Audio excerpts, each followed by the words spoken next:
Bom dia a todos a mais uma aula de fenômenos de transporte. Hoje é a aula 13 de fenômenos de transporte. Na última aula, aprendemos os conceitos de primeira lei da termodinâmica em regime permanente para compressor, bomba, trocador de calor e dispositivo de estrangulamento. Nesta aula aprenderemos processos espontâneos, enunciados da segunda lei da termodinâmica, processos reversíveis e irreversíveis e ciclo motor. Por último, daremos um exemplo do conteúdo aprendido hoje. Item 4.1 Introdução à segunda lei da termodinâmica. A primeira lei da termodinâmica estuda a quantidade de energia e as transformações de energia de uma forma para outra. Não leva em conta a qualidade e não faz restrições à direção de um processo. O cumprimento apenas da primeira lei da termodinâmica não garante que o processo possa realmente ocorrer. Essa inadequação da primeira lei, que não identifica se um processo pode ou não ocorrer, é resolvido pela introdução da segunda lei da termodinâmica. Quem é responsável por estes dois últimos itens é a segunda lei da termodinâmica, em que identifica a direção dos processos, além de afirmar que a energia tem qualidade bem como quantidade.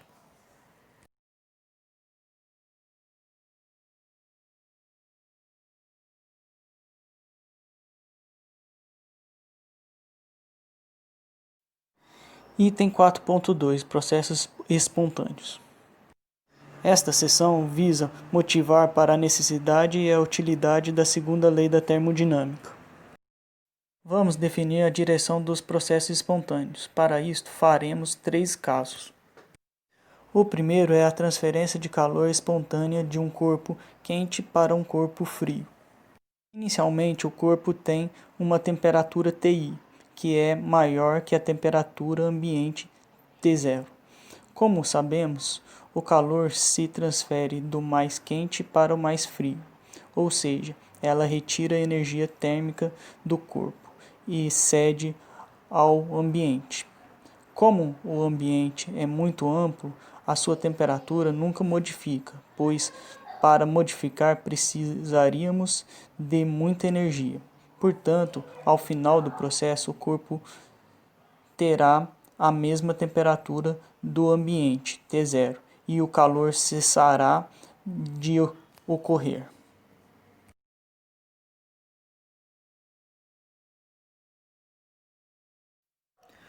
O segundo é a expansão espontânea de um reservatório de ar, quando a válvula é aberta. Inicialmente, o cilindro está fechado e tem pressão interna PI, maior que a pressão do meio ambiente, P0. Ao abrir a válvula, o ar contido dentro do cilindro sai por haver maior pressão. Como o ar é expelido de dentro do cilindro, a pressão interna começa a diminuir.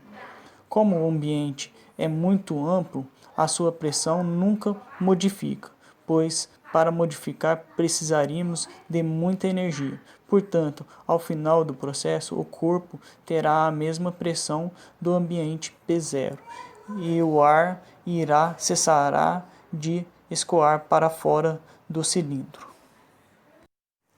O terceiro é a queda de um corpo de massa m de um nível superior para um inferior.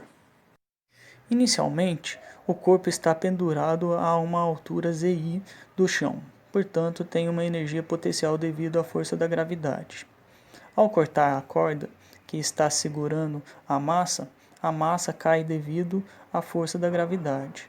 Ao final do processo, o corpo de massa m se encontra numa altura Zf e não tem mais energia potencial, ou seja, toda a energia potencial foi dissipada na queda.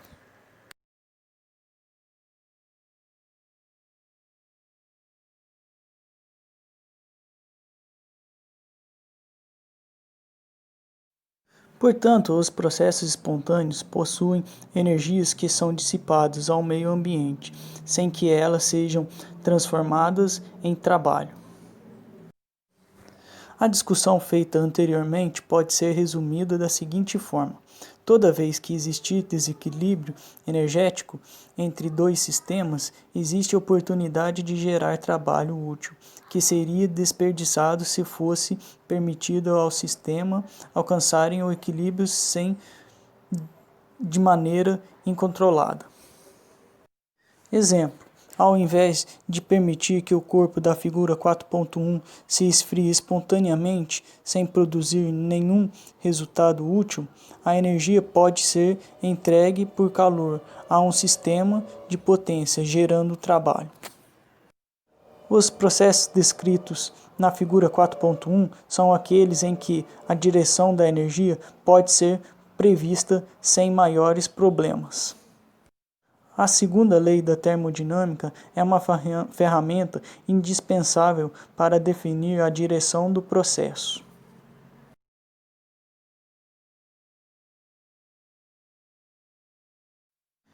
Reconhecendo a possibilidade deste processo espontâneo de realizar trabalho, nós podemos perguntar: qual é o trabalho útil teórico máximo que poderíamos produzir? E B. Quais os fatores que impediriam de obter o máximo valor?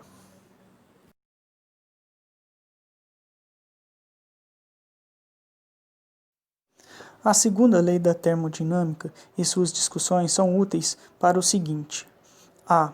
Prever a direção do processo. B. Estabelecer condições para o equilíbrio do processo. C. Determinar o melhor desempenho teórico dos ciclos dos dispositivos. E D. Avaliar quantitativamente os fatores que impedem de se obter o melhor nível teórico do desempenho.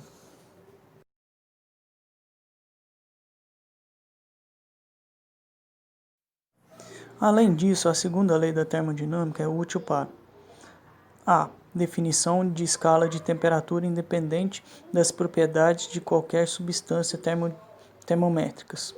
B. Desenvolver meios para avaliar propriedades tais como energia interna e entalpia em termos de propriedades que são obtidos experimentalmente com maior rapidez.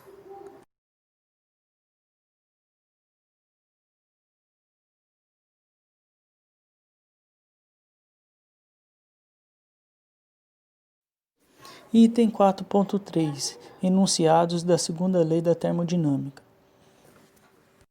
Os enunciados de Clausius e Kelvin Planck são os mais frequentes para definir o enunciado da segunda lei da termodinâmica. O enunciado de Clausius foi selecionado como ponto de partida para o estudo da segunda lei, devido aos seus ensaios e, portanto, fácil de ser aceito. O enunciado de Kelvin Planck é muito mais abstrato e tem a vantagem de preparar meios mais eficientes de trazer importantes deduções da segunda lei da termodinâmica, relacionadas com sistemas que realizam ciclos termodinâmicos.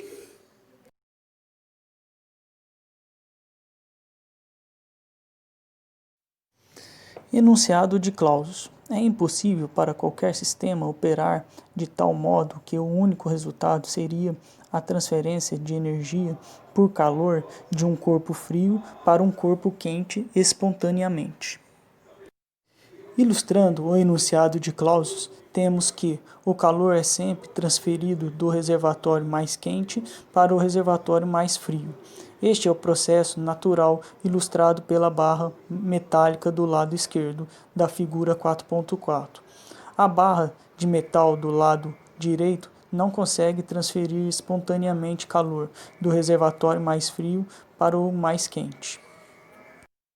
O enunciado de Clausius não exclui a possibilidade de transferir calor de um corpo frio para um corpo quente. Entretanto, para que isso ocorra, é necessário haver outro efeito sobre o sistema.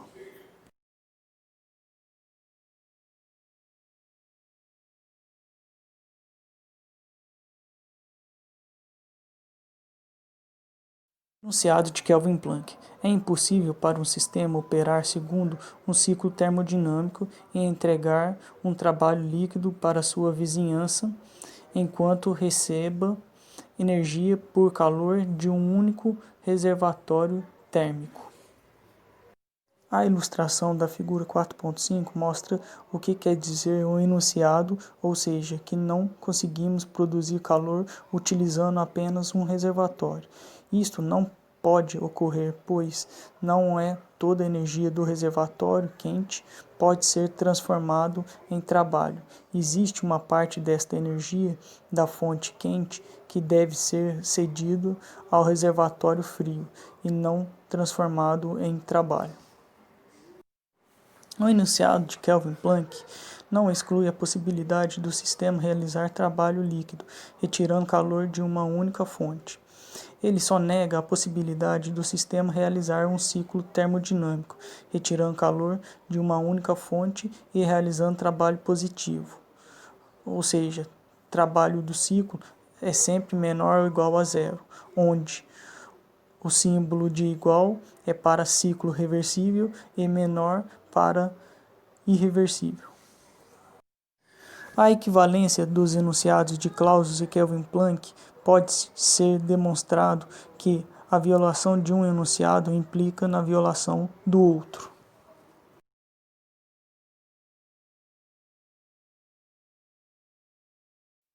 Item 4.4. Processo irreversível e reversível.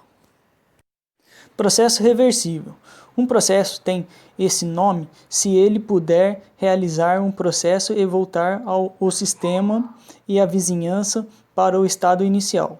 O processo reversível não ocorre na natureza, mas é um parâmetro a ser alcançado.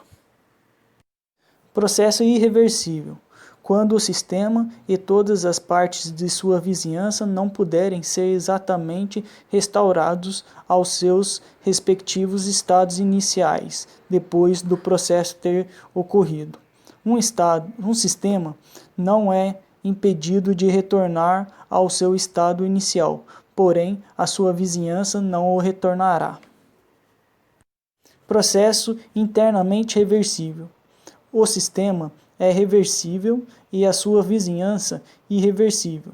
O uso desse conceito em termodinâmica é para simplificar a análise e desenvolver modelos simples de situações complexas.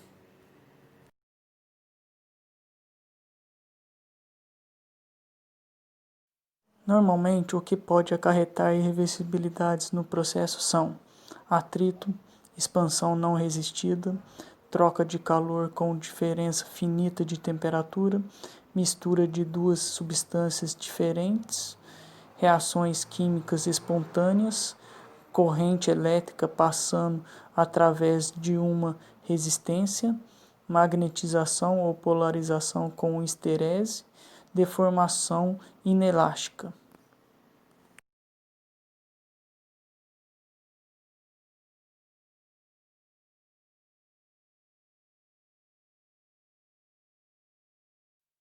Item 4.5 Ciclo.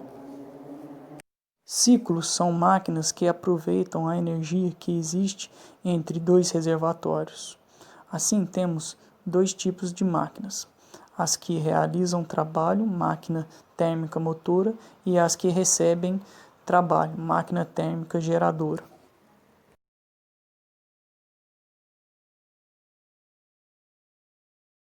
Primeiramente, estudaremos as máquinas térmicas motoras, máquinas que realizam trabalho. Observando a figura 4.6, vemos que a máquina térmica motora está colocado entre dois reservatórios, quente e frio. A energia na forma de calor que incide na máquina, QH, é convertido em trabalho, W, e a parcela de energia que não é transformado em trabalho é fornecido para o reservatório frio, na forma de calor, QC.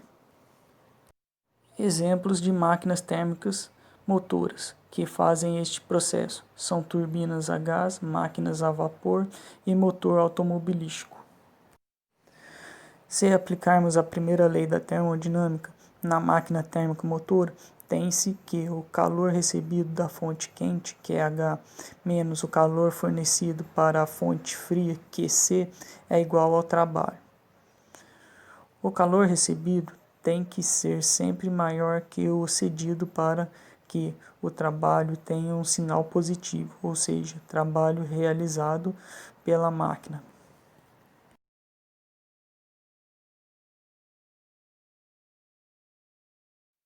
A próxima máquina em estudo são as máquinas térmicas geradoras, máquinas que recebem trabalho. Da figura 4.7, vemos que a máquina térmica geradora está colocado entre dois reservatórios, quente e frio. A energia na forma de calor que incide na máquina, QC, mais uma parcela de trabalho recebido, W, forma a energia térmica QH, que é fornecido para o reservatório quente. Exemplos de máquinas térmicas geradoras que fazem este processo são geladeiras e frigoríficos. Se aplicarmos a primeira lei da termodinâmica na máquina térmica geradora, tem-se que o calor fornecido à fonte quente, QH, é igual ao calor fornecido pela fonte fria, QC, mais o trabalho recebido, W. O calor cedido da fonte fria, QC, tem que ser sempre maior que o cedido para a fonte quente, QH, para que o trabalho tenha um sinal negativo, ou seja, trabalho recebido pela máquina.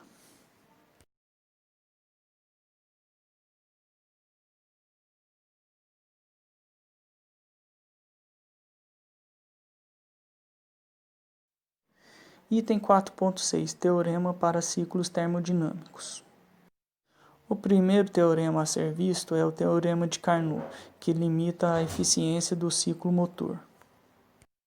A eficiência é obtida sempre da energia útil pela sua energia disponível.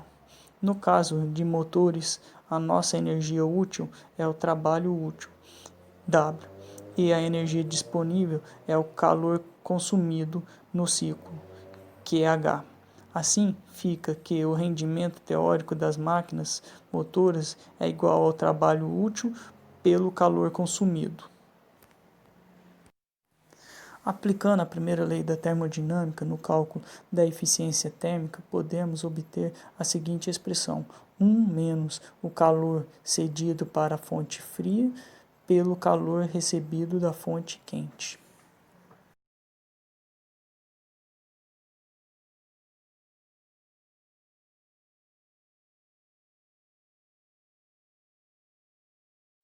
A eficiência do ciclo não pode chegar a 100%, pois ela violaria o enunciado de Kelvin Planck, pois tem que fornecer energia para um segundo reservatório. Para se obter a eficiência térmica do ciclo, não foi necessário identificar a natureza da substância dentro do sistema, especificar os tipos de processos que compõem o ciclo e se os processos são reais ou ideais. Conclui-se que a eficiência térmica é menor que 100%, isto é aplicado a todos os ciclos, sem se preocupar com os detalhes do funcionamento.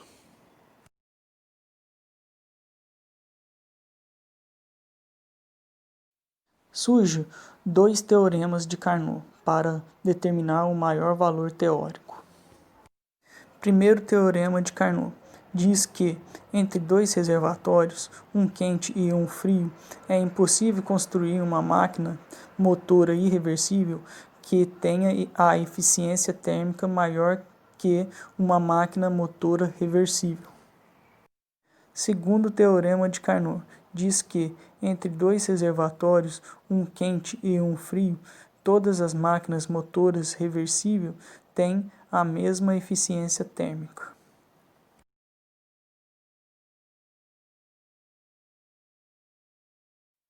Faremos hoje um exemplo simples mostrando como obter a eficiência térmica de uma máquina térmica motor.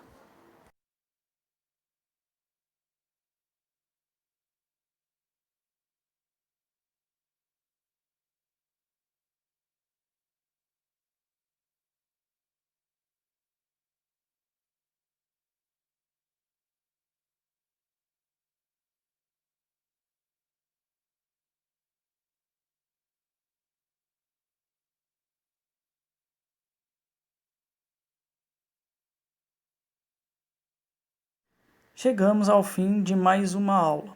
Qualquer dúvida, entre em contato por e-mail. E até a próxima aula.